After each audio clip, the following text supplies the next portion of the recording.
नमस्कार, मैं रवि चौधरी और आप देख रहे हैं न्यूज टुडे एमपी खबर आज की, जिसमें आज हम बात कर रहे हैं खरगोन लोकसभा चुनाव की।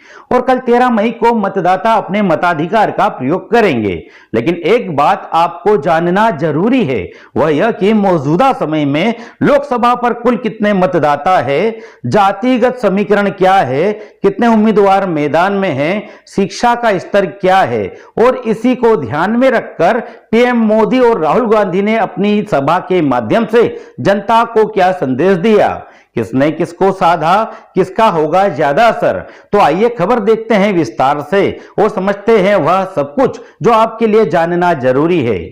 हम इसे खबर को दस्तावेज इसलिए कह रहे हैं क्योंकि हमने जो आंकड़े जुटाए हैं वह आपको आसानी से नहीं मिल सकते। हो सकता है इसमें थोड़ा बहुत फेरबदल हो, लेकिन अगले 5 साल के लिए आप इसे सह सकते हैं। इससे पहले एक और अहम बात, अगर आपने हमारे YouTube channel news today MP को अभी तक सब्सक्राइब नहीं किया है तो अभी कर ले, साथ ही लाइक और शेयर करना ना भूले। खरगोन लोकसभा जो कि अनुसूचित जनजाति आरक्षित सीट है और आप सभी को पता होगा कि इस लोकसभा पर सत्ता की चाबी आदिवासियों के हाथ में है। खरगोन लोकसभा के जातीय समीकरण की अगर बात की जाए तो यह एक ग्रामीण संसदीय क्षेत्र है। बता दें, खरगोन लोकसभा सीट का गठन 1962 में हुआ था। खरगोन सीट पर अभी तक कुल 16 बार लोकसभा के लिए चुनाव हुए, जिसमें 6 बार कांग्रेस और 7 बार बीजेपी को जीत मिली। इससे पहले 2 बार जनसंघ और 1 बार जनता पार्टी को भी सफलता मिली है। कुल मिलाकर 10 बार गैर कांग्रेसी कैंडिडेट खरगोन से जीते हैं और वर्तमान में भाजपा अपनी जीत की हैट्रिक लगाने को बेताब है। गजेंद्र पटेल जो कि भिलाला वर्ग से आते हैं और कांग्रेस उम्मीदवार पोरलाल खरते बारेला बहुल से। देखना दिलचस्प होगा कि जातिगत समीकरण को साधने में कौन राजनीति का चाणक्य साबित होगा।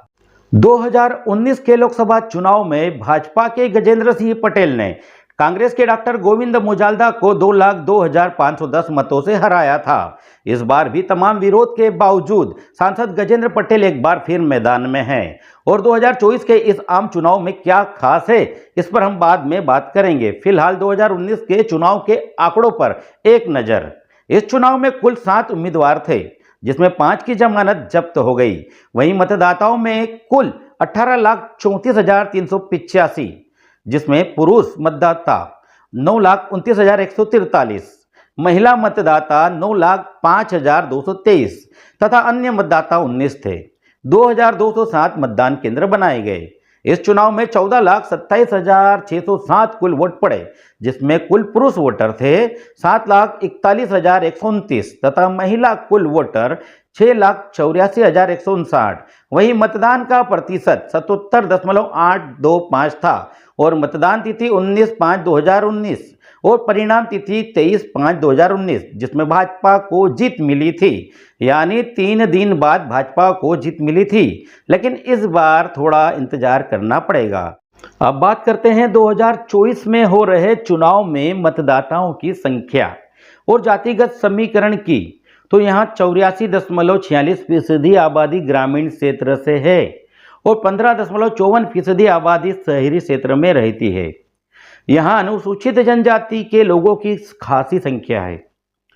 खरगोन लोकसभा में जहाँ 2019 में 53.56% आबादी अनुसूचित जनजाति के लोगों की और 9.2% आबादी अनुसूचित जाति की थी।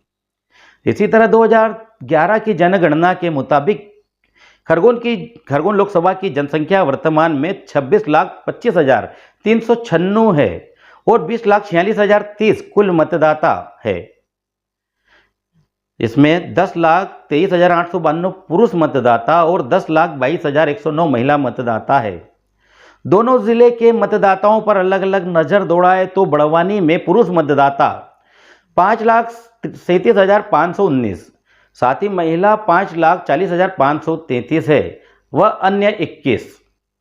खरगोन में बात करें पुरुष मतदाताओं की तो 4,86,375 व महिला 4,81,576 है, वह अन्य 8 है।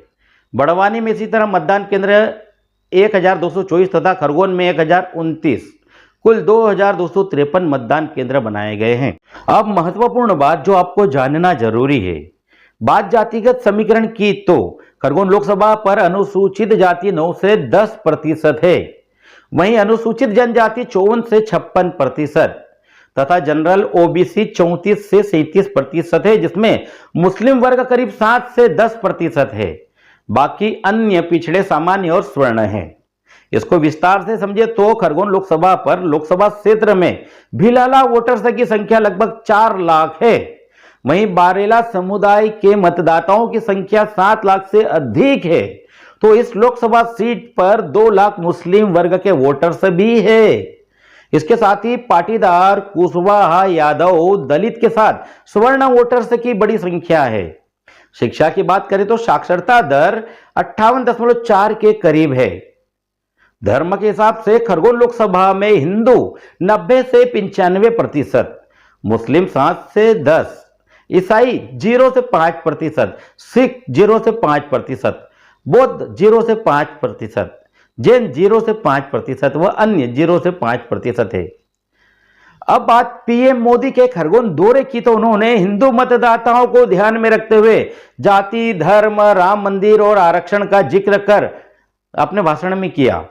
वहीं राहुल गांधी ने आदिवासी मतदाताओं की संख्या को ध्यान में रखते हुए केवल उन्हीं पर केंद्रित किसान कर्ज माफी योजना, आरक्षण, मनरेगा, महिलाओं को 1 लाख रुपए साल में देने के अलावा आदिवासी युवक पर पेशाब कांड का जिक्र किया। और आगामी 4 जून को पता चलेगा कि किसका जादू मतदाताओं के सर चढ़कर बोला। इससे पहले 13 मई को यानी कल ग्रामीण व शहरी मतदान का प्रतिशत भी काफी हद तक चुनाव की तस्वीर साफ कर देगा। न्यूज टुडे एमपी की अपील है कि 100% मतदान करें, अपने घरों से निकले और अपने मत का प्रयोग जरूर करें।